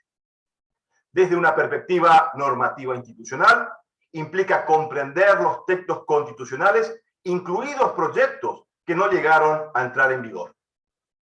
Pueden considerarse también constituciones o dentro del marco para el estudio del derecho constitucional, los reglamentos o las leyes electorales, así como los debates en los congresos o las reglas no escritas que también resultan esenciales para elucubrar el funcionamiento de las instituciones básicas del Estado, según se insistirá más adelante. Cuando el historiador de la Constitución analiza las normas y las instituciones, debe poner de relieve su permanencia, pero también su permanente cambio. Un cambio que no solo se lleva a cabo mediante la reforma del texto constitucional, sino merced a la de toda norma materialmente constitucional, así como a través de las convenciones y en virtud de la jurisprudencia de la Corte Suprema de Justicia de la Nación. Al estudiar la Constitución Nacional, el historiador debe tener en cuenta que su objeto de estudio es un derecho, en principio, no vigente. Pero ese derecho no vigente es la materia del derecho positivo, es la base del derecho positivo, el antecedente del derecho positivo y de las instituciones contemporáneas. Por todo ello, podemos considerar que no sería posible explicar los preceptos constitucionales sin la formación de aquellos antecedentes históricos. En lo que concierne a las instituciones, el historiador del constitucionalismo debe esforzarse por advertir sus transformaciones. Y en este sentido, cobra relevancia el estudio de las asambleas, los congresos constituyentes, mediante los cuales fueron modelándose los diversos proyectos constitucionales, en nuestro caso, durante el siglo XIX.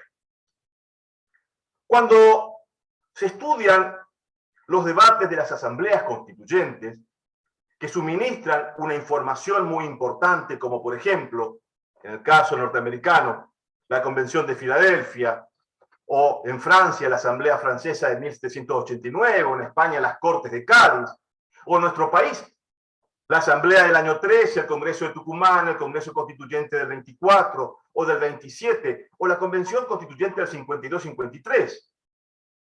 En todos estos casos, después de una atenta lectura de los debates de los constituyentes, corresponde al historiador reconstruir la doctrina constitucional que se expone en esas discusiones. Ahora bien, todos aquellos recursos del saber histórico del constitucionalismo se ensamblan perfectamente como herramientas para analizar la forma de Estado que se impuso en la República Argentina. Esta cuestión de organizar lo estatal desde la centralidad política o desde la autonomía de las localías fue razón de conflictos y vicisitudes por muchas décadas. Y este proceso se tornará necesario a la hora de explicar el federalismo actual. Una de las características peculiares que se manifiestan en la construcción del Estado federal argentino es la práctica de tratados interprovinciales, dando lugar en un estudio posterior, a los pactos preexistentes, a los que refiere la Constitución Nacional de 1853. Es conveniente distinguir entre tratados interprovinciales y pactos preexistentes. Estos últimos son una instancia donde el acuerdo por la organización del país adquiere un rango peculiar. Esa preexistencia quiere significar que vive con antelación al acontecimiento. ¿A qué se refiere? Al hecho antes. Pero que vive, existe, no que dejó de existir en ese ámbito, sino que en cuanto a las palabras, el preámbulo tiene un valor específico, actual, y sirve para explicar el sentido preciso con que las provincias forjaron el todo organizativo nacional. Los constituyentes mencionaron en el preámbulo a los pactos preexistentes como antecedentes y como normas que condicionaban lo que debían hacer, otorgándoles así vigencia y realidad y existencia. Estos pactos preexistentes, al ser andamiajes del derecho público, estaban imbuidos de ciertas formalidades legales por las que tuvieron algunos elementos constituidos, como por ejemplo la convención de las partes, la característica de lo escrito, la ratificación por las legislaturas provinciales de cada uno de los estados, la publicación, la observación, etcétera, etcétera, etcétera.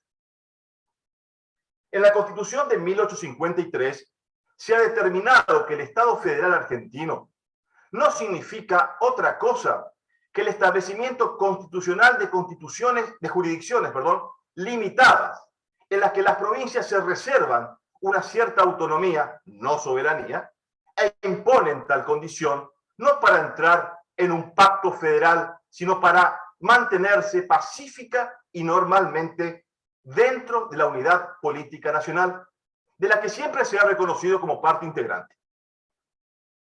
Esto generó históricamente una relación interjurisdiccional entre las provincias y el Estado Nacional.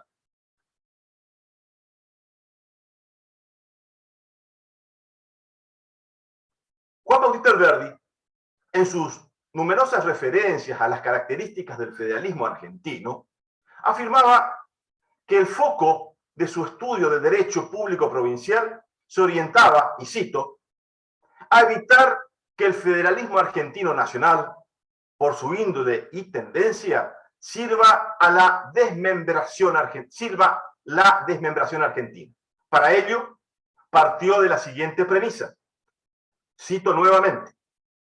La integridad nacional argentina es la tradición de toda su existencia antigua y moderna. El federalismo, en cierto sentido, es eso, un sistema que preserva derechos autonómicos a las provincias, pero simultáneamente es sustento indeleble de la integridad territorial y política. Hay otra cuestión que no debe pasar por alto. Así como se puntualizó, es necesario tener el ojo visor de la historia constitucional para observar e interpretar el federalismo contemporáneo, ya que es conveniente advertir que a veces se incurre en anacronismo y en abordar una interpretación desde una perspectiva moderna, resulta que la exégesis doctrinaria que se aplica es de otros siglos, por lo tanto esto entra en cierta contradicción. Claros ejemplos lo tenemos cuando se intenta interpretar el concepto de federalismo enarbolado por hombres como José Gervasio de Artigas, Pedro Ferré o Juan Bautista Alberdi, tan solo por citar tres ejemplos representativos. Pero también esta cuestión nos lleva a considerar que la historia constitucional no debe ser entendida simplemente como una enumeración de antecedentes históricos de la Constitución en vigencia, sino como una instancia para explicar su actualidad desde el proceso histórico que le dio origen. Para concluir, atento al tiempo, y he preparado mi exposición en un margen de no más de 15 minutos, tal como habíamos acordado originariamente. Para concluir, distingo para mi exposición que quiero sostener que aquellos que enseñamos historia constitucional argentina en las aulas de nuestras universidades tenemos la responsabilidad de generar los primeros y necesarios vínculos de la disciplina con el área del conocimiento del derecho constitucional, tanto en lo referente a la forma de gobierno republicana como a la del Estado federal. Y sobre este último, solo se explicará su origen, consecuencia y características desde el conocimiento inicial de la historia constitucional. Por eso, la vital intercomunicación de esta con el derecho constitucional y el derecho y el federalismo argentino es prioritario y necesario. Muchas gracias. Muchas gracias, Dardo. Muchísimas gracias por haberte ajustado al tiempo. Esta es una exposición de 4 expositores, por lo tanto se está prolongando más de lo que normalmente, la duración que normalmente le damos. Así que ahora vamos a abrir un breve espacio para comentarios y preguntas.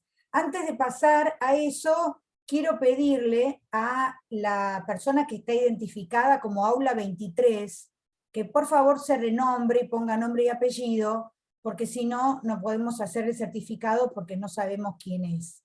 Así como también algunos que estén usando el nombre de su pareja, por favor, identifíquense con nombre y apellido. Y ahora abrimos este espacio de comentarios y preguntas muy breves. Les pedimos por favor que usen la manito levantada, y que por favor sean muy breves en la pregunta, y a los expositores que sean muy breves en las respuestas. Ahí veo la mano levantada de Jenny Barra, de Chile. Adelante, Jenny. Estás muteada. ¿Ahora sí? ¿Ahora sí? Sí, sí, Jenny, adelante. Bueno, buenas tardes. Felicitar a todos los colegas exponentes, que realmente fue una charla bastante provechosa, muy importante. Y como todos saben, nosotros acá en Chile estamos en un proceso de modificación y de cambio de nuestra Constitución. Y hay todo un debate al respecto. Me gustaría saber fundamentalmente, a lo mejor don Dardo Ramírez me podría responder respecto de la Asamblea Constituyente en el momento en que se hace una modificación a la Constitución Nacional de ustedes del año 1994, cómo se planteó el reconocimiento de los pueblos originarios en relación fundamentalmente a los argumentos o fundamentos que primaron de esta asamblea. Eso por un lado. Por otro lado, me gustaría preguntarle a don Diego respecto también de las mesas constituyentes, fundamentalmente cómo se encontraban compuestas, ¿ya? Es decir, en el sentido de si en ellas había un predominio, por decirlo así, de personas que tenían una cierta especialidad o conocimiento o dominio dentro de lo que es el ámbito constitucional, o solo estaban compuestas por personas que representaban las inquietudes del pueblo, o eran mesas mixtas, y si nota él alguna diferencia entre unos y otros. Y por último, la última pregunta, hacerla fundamentalmente respecto de, en las asambleas, fundamentalmente cómo queda establecida la responsabilidad de los jueces, ¿ya? En el sentido fundamentalmente de cómo se puede hacer efectiva la responsabilidad del juez, si se hace efectiva a través de un órgano que se sugiere o que se crea fundamentalmente para tal efecto, o solo se recurre a los tribunales que se tienen de común u ordinaria concurrencia. Muchas gracias y nuevamente felicitación. ¿La última pregunta para quién? La última pregunta me gustaría hacérsela al colega Juan Pablo Gardinetti. Muy bien, adelante. Muchas gracias. ¿Respondo, Viviana? Sí, van respondiendo. Perfecto. Los tres a los que se les dirigieron la pregunta, y después perfecto, pasamos a otra pregunta que tiene la mano levantada Jean-Baptiste Busal. Así que les pedimos a todos que sean breves en las respuestas. Gracias Viviana. Le agradezco a Jenny Barra la pregunta. Antes de contestar puntualmente y dar mi respuesta, quisiera agregar una cosita muy interesante respecto a los hermanos chilenos. Cuando en el proceso preconstituyente, cuando los argentinos bregábamos por todavía tener una constitución nacional en la década de 1830, el gobernador de Corrientes, Pedro Ferré, que fue un gran luchador por la convocatoria a un Congreso Nacional y firmante originario ideal, y fue uno de los que originó la idea del Pacto Federal del 31, recibió una carta de Diego Portales, desde Chile, en donde lo instaba al gobernador de Corrientes a convocar a un congreso y organizar las Provincias Unidas del Río de la Plata, porque era primordial para Chile ver que el Río de la Plata tenga su propia constitución. Sí. Y esa carta, que es valiosísima, yo la reproduzco en uno de mis libros, es maravillosa. Cómo aquel chileno lo insta al correntino para que mueva los hilos y haga todo el esfuerzo posible para organizar constitucionalmente la Argentina. Solamente quería agregar, y aprovechando esta hermandad con los chilenos, esta anécdota que a mí me ha parecido maravillosa con aquella documentación. Ahora sí, respondiendo a su pregunta, Jenny, la reforma de 1994 ha sido una reforma importantísima en todos los aspectos, tanto en el orgánico como en lo que se refiere a principios y derechos. Y el constitucionalismo argentino tenía deuda con la incorporación al derecho vinculado de los indígenas. Era una cuestión de mucho tiempo que no se daba la oportunidad para ensamblarlo. Y así fue. Esto no quiere decir que aquella primera asamblea del año 13 ya planteó algunas cuestiones desarmando las rigideces de aquel antiguo sistema del derecho indiano. Pero va a ser la reforma de 1994 que va a incorporar el respeto a la cultura de los pueblos originarios, lo que ha sido el antiguo ayú, ¿no es cierto?, la propiedad comunitaria, el ayú del derecho indiano, originariamente del derecho indígena tomado por el derecho indiano y regulado por el derecho indiano propiamente dicho. Y va a ser esa propiedad comunitaria inembargable de proteger los derechos de la comunidad para ese territorio. Yo creo que esa reforma y esa incorporación de estos derechos ha sido realmente acorde a los tiempos que realmente venimos. Ahora queda lo que siempre hemos tenido pendiente, la verdadera inclusión normativa y la verdadera inclusión en la práctica del derecho. La Constitución tiene la base, el cimiento de esto. Ahora falta la actividad normativa y la decisión para llevar estas políticas que tanto por ahí han dejado postergado a este sector de la sociedad argentina. Gracias, Dardo. Gracias. Por favor. Pasamos a Diego, que le habían hecho una pregunta, y luego a Juan Pablo, y ya cerramos esta pregunta con el espacio para Jean-Baptiste. Bien, bueno, muchas gracias por la pregunta. En cuanto a las conformaciones de la Comisión Constituyente y las reformas, creo que podemos hacer un panorama de todo.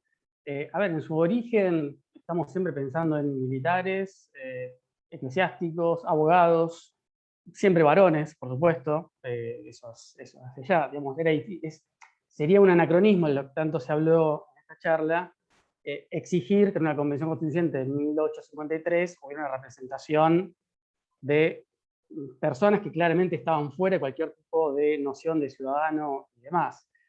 De modo que eso se ha dado así. Después tenemos otras cuestiones más interesantes. La reforma de 1949, si bien ya existía la posibilidad de voto para las mujeres, lo cierto es que tampoco tuvo una participación en la cuestión de la reforma del 49. Sí hubo en la del 57, donde yo no me equivoco, hubo 4 mujeres, por ejemplo, sobre 205 convencionales. Aclaro algo, ¿por qué me voy para este lado de la participación de la mujer? Porque me parece que en Chile una de las grandes novedades es que sea una constitución con paridad de género. Entonces me parece que es un gran tema, por lo menos en los medios periodísticos, lo que nos está enterando, es como la gran nota, entre otras, ¿verdad? Por eso apunto hacia ese lado. Ahora, la Constitución del 94, apunta a eso, tuvo una participación del 30% de mujeres, que tenía que ver con las normas que existían en ese momento en materia de inclusión de género en lo electoral. Con lo cual, si en 1994 hubo 30% de mujeres, es un número que es muy considerable. Porque además hay otra cuestión que podremos traer a colación. Que participen mujeres o no es importante, pero siempre que sepamos cuáles son esas mujeres. ¿Sí? ¿A qué me refiero? No necesariamente una mujer va a traer una política de género, o no necesariamente ser feminista. Entonces, a veces me parece que cuando uno, en este caso estoy apuntando el género, pero también si hablamos de sus profesiones o sus orígenes sociales y demás, capaz que es una condición necesaria, pero no suficiente. Deberíamos, si queremos tener una condición constituyente plural y que donde estén todos representados, bueno, qué sé yo, habría que tener en cuenta ciertas condiciones que también, tengamos en cuenta justamente desde la teoría constitucional, poner condicionamientos a quienes pueden ser comisionados constituyentes o no, es limitar las posibilidades de elección. Y eso también es un problema. Entonces, hay que tener cuidado, me parece, en acotar mucho quiénes pueden ser convencionales constituyentes, porque si no, lejos de tener pluralidad, estamos acotando y solo permitiendo que participen los que nosotros queremos que participen. Entonces, ese es un problema. ¿Acaso, y esto es lo último, la reforma constitucional elaborada por un equipo más técnico fue la que se hizo en el 72, pero justamente es la que menos sustento, legitimidad democrática puede tener? No sé si eso responde, pero es lo que puedo llegar a decir. Muchas gracias. Muchas gracias, Diego. Ahora, por favor, Juan, la respuesta. Se ha sumado una pregunta del doctor Díaz Couselo, que va a ser la última. Adelante, Juan. Bueno, voy a intentar responderle a la colega Jenny. No sé si soy el más calificado del panel para responder, simplemente lo que puedo aportar es en cuanto a los mecanismos de control y de, bueno, sí, de control y de revisión de la conducta de los jueces. La novedad está incluida en 1994 con la creación de un órgano específico, como todos sabemos, el Jurado de Enjuiciamiento para magistrados del Poder Judicial de la Nación.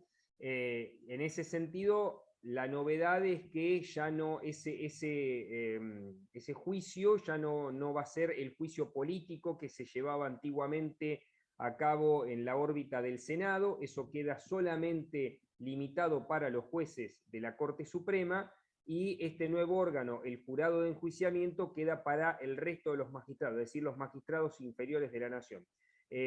Aquí, bueno, justamente tenemos presente en el auditorio a un distinguido colega, el doctor Mario Armando Márquez, que ha participado en alguno de esos jurados en su carácter de magistrado nacional.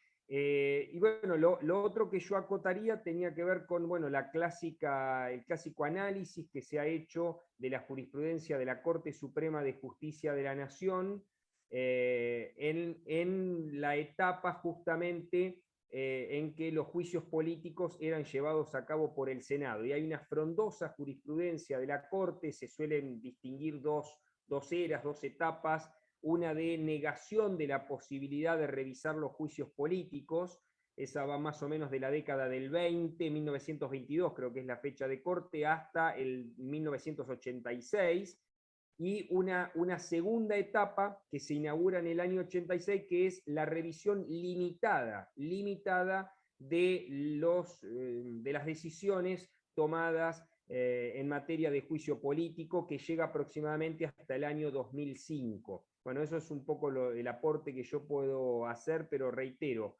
no soy el más calificado, creo, del panel para responder esas cuestiones. Así que bueno, con esas gracias, Juan. respondo. Gracias, Juan. Jean-Baptiste, adelante. Hola, buenas tardes a todos. Bueno, muchísimas gracias por todas las comunicaciones que fueron bien interesantes. Yo quisiera hacer una pregunta desde un ámbito académico francés. Es la primera vez que sigo las organizaciones por instituto, que yo recibo desde mucho tiempo, pero para mí es un poco tarde durante el día, que hay 5 horas de desfase o de horario. Mi pregunta sería la siguiente, que es una pregunta y una pregunta a los 4 intervenientes. Una pregunta acerca del campo que es la historia constitucional y la relación entre derecho constitucional y historia constitucional, porque desde mi punto de vista yo veo una gran diferencia entre historia constitucional e historia del derecho constitucional.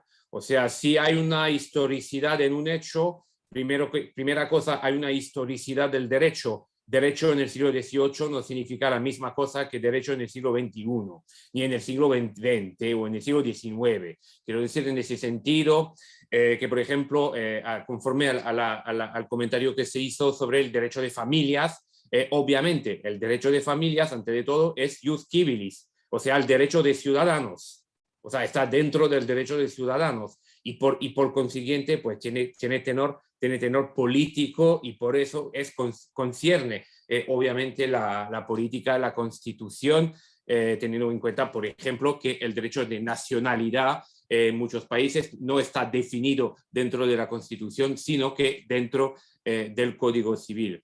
Y en ese sentido, bueno, ya la pregunta es, ¿qué diferencia desde un punto de vista epistemológico hacéis entre historia constitucional e historia del derecho constitucional, ya que me parece que derecho constitucional tal como cosa ya no aparece antes bien entrado en el siglo XX, cuando precisamente ya hay control de constitucionalidad de alguna manera, no solo de los actos del poder administrativo, del poder gobernativo, sino también del poder legislativo, cuando historia constitucional no necesariamente es jurídico, constitucional tiene herencia de los conceptos más antiguos de politeia, más antiguos de república, más antiguos de leyes fundamentales, que como bien se sabe no tienen un contenido fijo y que muy difícilmente pueden considerarse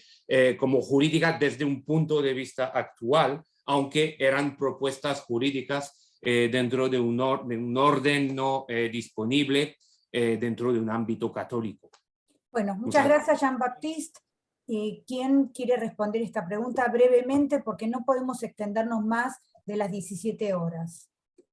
Perdón, Viviana, tal vez me tomo el atrevimiento de, no sé si responder la pregunta, pero bueno, como no participé en la ronda anterior, dejar 2 o 3 palabras ya finalizando el encuentro de hoy, agradeciendo nuevamente.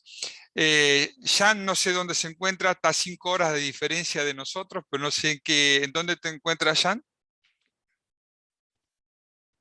París. Ah, muy bien, muy bien. Perfecto. No, simplemente se me ocurre decir, y es un pensamiento en voz alta a partir de la intervención de Jan, yo soy de la idea de que el derecho tiene un carácter artefactual. Digamos, es una creación humana, inventado por la racionalidad humana, y obviamente eso responde a distintas épocas. Si vamos a analizar la familia, no es la misma la familia hoy que la familia del siglo XIX o que la familia durante la Edad Media, por supuesto que no. Por lo tanto, en nuestras disciplinas, yo por lo menos lo que intento hacer es un recorte del análisis de la evolución en los procesos que llevaron a la organización institucional de un Estado, porque si no nos iríamos a tiempos inmemoriales. Y yo siempre le digo a mis alumnos que si quisiéramos estudiar con profundidad cada materia que se nos presenta en la facultad, tendríamos que dedicarnos a 10, 15 años, 20 años a un estudio de grado, y esa no puede ser la idea, porque justamente, y más una disciplina como la nuestra que está inmersa dentro de una carrera estrictamente jurídica. Es simplemente una opinión que me surge a partir del comentario de Jan, que también le agradezco que haya participado. Y con esto yo también me despido porque a las 17 tengo otro compromiso. Hoy en día con el tema de los Zoom, estamos con los tiempos justos de participación en distintos lugares. Así que aprovecho también para despedirme, para agradecer a mis distinguidos colegas y también a Viviana y al Instituto. Bueno, muchas gracias. Muchas gracias, Guillermo. No sé si... Pregunta del doctor Díaz Couselo. Doctor, ¿está ahí? ¿Quiere hacer una pregunta? Bueno, ya las cosas están un poco más aclaradas y por eso voy a ser más corto en mi exposición. Ya el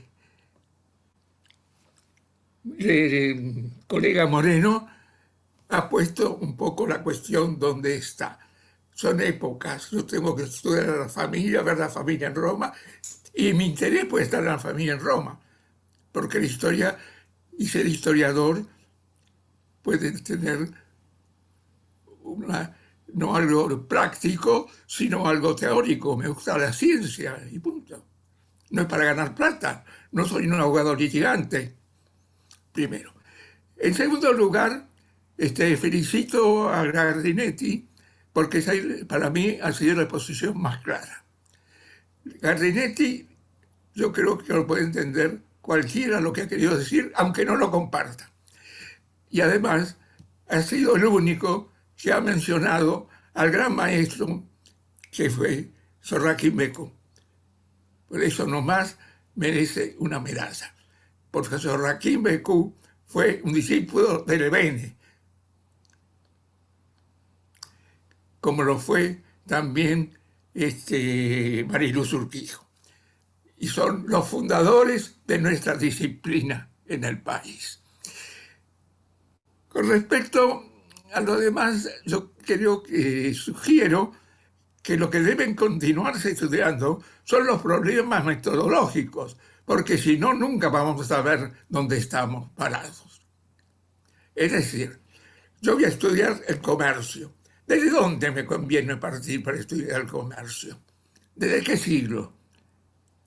No voy a ir a Siria y a los caldeos. Es decir, ubicarme, como lo hacía Mariluz. Mariluz leía todo y después decía, yo parto de acá porque me gusta de acá. Y yo elijo esto y sobre eso que elegía hasta los papelitos más chiquitos de un archivo los veía, pero lo concentraba.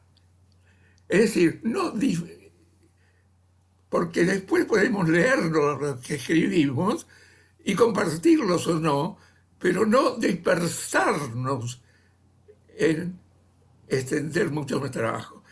Él estudió el siglo XVIII, Mariluz Urquijo, y desde fines del XVII hasta 1820 le pueden preguntar cualquier cosa que se le va a contestar. No puede porque ha fallecido lamentablemente.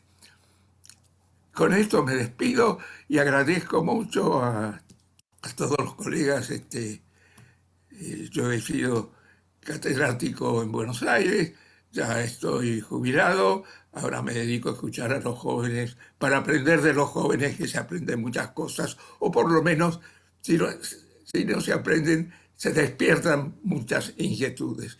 Muy buenas tardes a todos y buen viaje de vuelta. Gracias, doctor. No sé si he dejado alguna duda, pero si no me la pueden hacer por vía mail. Seguro, para eso estamos. Muchísimas gracias, doctor.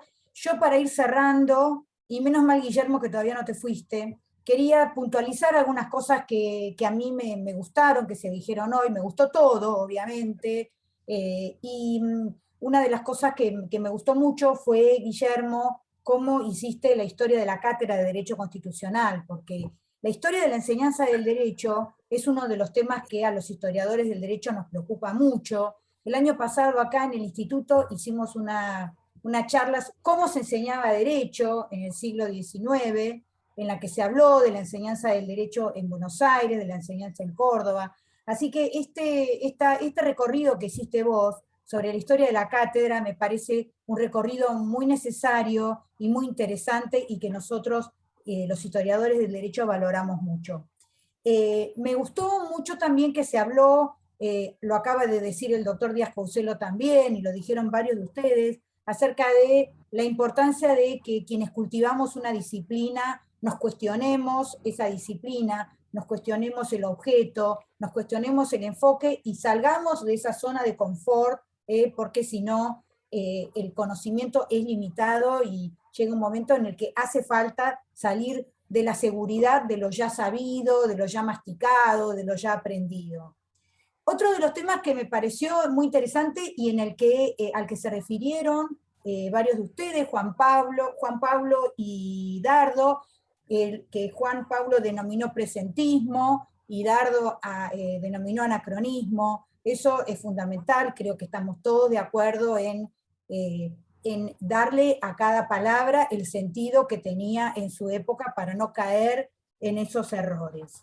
Así que yo realmente estoy muy agradecida por este evento, por el nivel que ha tenido, le ha sido útil a todos, a los estudiantes que han escuchado a los maestros, a los colegas, a los académicos, a los profesores. Así que les agradezco muchísimo a todos, les deseo mucha suerte y que sigan acompañándonos en nuestras próximas reuniones. No sé si se quieren despedir los expositores. No, muchas gracias. Que tengan todos y todas muy buenas tardes. Gracias. Y que terminemos bien el año, que ya se vienen los buenos momentos. Ojalá. Buenas tardes, muchas gracias. Gracias. Gracias. Chao, un placer. Gracias a Gracias. todos. Un placer. Gracias, Viviana. Chao, gracias por todo. Chao. Gracias.